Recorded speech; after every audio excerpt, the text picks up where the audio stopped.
it's how do we go about, which I applaud you again, right? It's a thing of how do we go about and manage the funds the right way, in a way to where you should have a little excess left over. You can say, okay, well, let's put it toward this or put it to the side and hold on to it. If the money is being managed right, we can fix. So, I've shared the operations and finance here now for about a year, well, a little over a year now. Happy to say we turned in our first surplus since consolidated government of $19 million. But even in years prior to that, I mean, it wasn't just one, we've been working up to it. And I've learned that, serving with me now and in general throughout the county, and I want to say even nationally, that you kind of got two schools of thoughts on how to develop our community, micro or macro community. Okay. There's going to be one school of thought that's reduce the tax, take the pressure off of businesses, allow them to thrive, and they'll generate more sales tax revenue for us, or more activity and more jobs, right? And then there's the idea that I subscribe to, that if you want to alleviate poverty, you need to, provide some stimulus into those communities. Okay. Which in general is everyone needs to pay a little bit more to have more to redistribute. Sure. And that conversation every year in Macon-Bibb County comes up in what to do about our millage rate or our property taxes. Right. And it's always kind of that catch-22 of whether or not we reduce a service of some sort, or do we raise the tax? Okay. So I can tell you, if elected the first 2 years, this is gonna be a thing. What are you using as your metrics to make those decisions? And even so, I know I'm here now, but what do you think of the decisions so far with Macon-Bibb County government? So one thing that I would probably look at, I know out the gate, coming in the office, I want to figure out where we're duplicating services, right? Where are some programs that we may say, hey, look, this guy's paving the road, and then this guy's paving the road, or this guy's doing sidewalk work, and this guy's paving the road. How do we intermingle the two and say, hey, listen, instead of having two groups who are doing the same thing, how can we combine the two? Yeah. Now, in saying that, a lot of times when people do that, what happens? People are cut from jobs. So I think we have to be very careful with that. I'm not a fan of cutting jobs. I want us to increase the level of jobs that we have, while at the same time increasing the quality of job that we have. So you start talking about fires and police and so forth, as far as payment wise for them. I think they should get paid a little bit more. Right. What you call a little bit? Because now, the officers now are very particular about what they mean. What they mean now is we need $40,000 starting off, and basically 15% more for everybody on the rank and file up. And I done pretty much broke down, and sure, that's exactly what y'all need. But I can't figure out how to stop it, because as soon as we do it, then the next county is gonna be like, Macon is paying $40,000, so we gotta pay $42. Then the GBI raises to $50, right? And then 50 is the new but we shouldn't be worried about the other sides, right? So that I think for us, that's where we kind of messed up at a while back, right? I think we messed up, and this as a city, period. Mm-hmm. If you remember, right, we had this whole thing of, oh, we need to be like Atlanta, instead of us taking the time out to be Macon. Right, we got to get back to our roots as far as what Macon stands for. Where do we fit in American history? Where do we fit in Georgia history?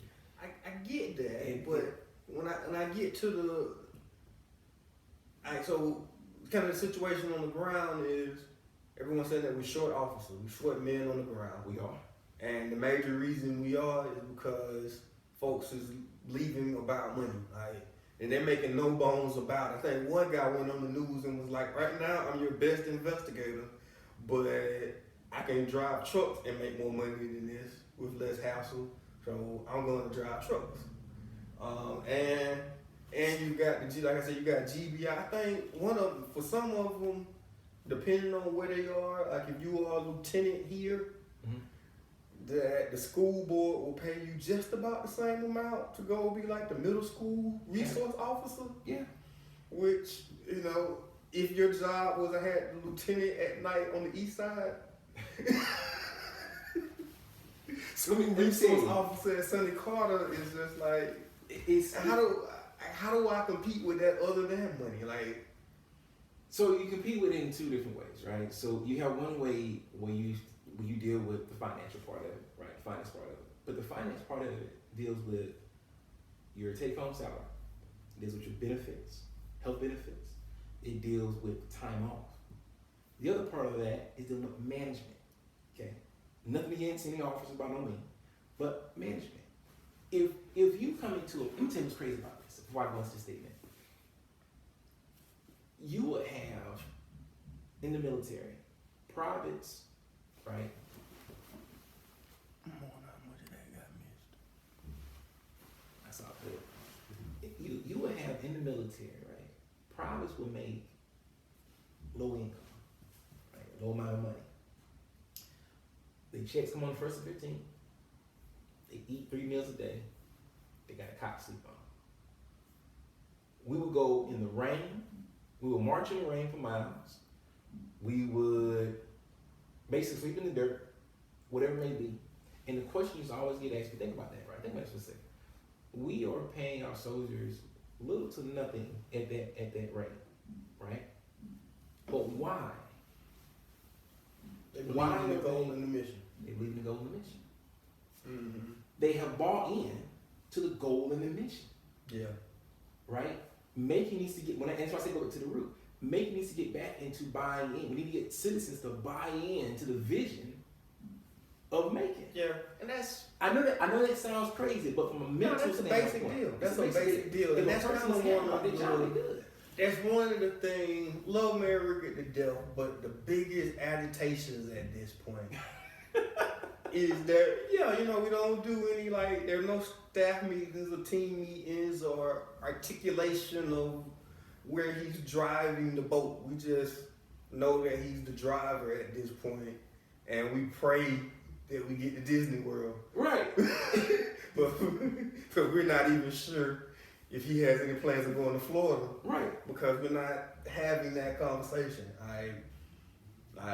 We were dealing with the Safeco thing, and one of the things was he was he's pulling the deal together, and I'm fighting it because I don't understand some pieces. And his thing was just trust me, and I was like, I have no idea what your goal is. It's hard to trust.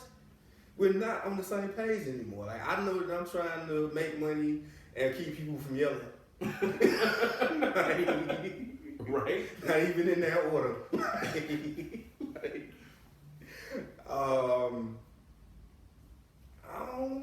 So it's you gotta go back to, right? If what's the thing? I think was it not Denzel. I forgot the quote, but basically it's like, hey, if you're gonna do something, do it to the best of your ability. If you're gonna be the trash man, be the best damn trash man out there, right? Because once you show somebody that they're valued and they're cared for, they'll work for you. Mm-hmm.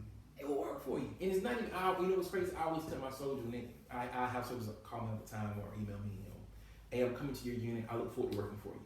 Correction. I look forward to working with you. And that's what we got to get back to. Right? It's got to be that, hey, you don't work for me, you work with me. We are a team in this effort. I may be the front lead man on this deal, but when I step forward, we all step forward together. And that's what it should be.